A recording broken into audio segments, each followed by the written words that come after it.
నువ్వు సంపాదించు, no problem. మందిని ముంచి సంపాదిస్తావా? నరహత్యలు చేసి సంపాదిస్తావా? దొంగతనం చేసి సంపాదిస్తావా? మోసం చేసి సంపాదిస్తావా? ఏం చేసి సంపాదిస్తావో సంపాదించు. నువ్వు దాని డోర్ ఓపెన్ చేసేసరికి దొంగ రెడీగా ఉంటాడు. జాగ్రత్త. హల్లెలూయా. నీకు దక్కనివ్వను అన్నాడు. దక్కదు. ఎందుకు? దోచుకొనబడతావు నువ్వు. ఎందుకు? నీ క్రియలను బట్టి. ఆమేన్.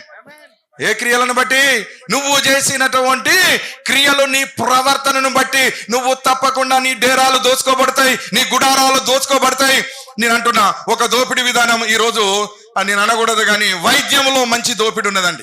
ఒక్కసారి హాస్పిటల్కి పోతే దోపిడీకి గురైతావు. నువ్వు వేలు అక్కడ ఇచ్చేస్తావు. హల్లెలూయా.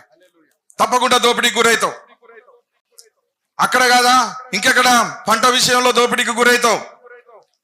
అక్కడ కదా బిజినెస్ విషయంలో దోపిడీకి గురైతావు, లాస్ అవుతావు.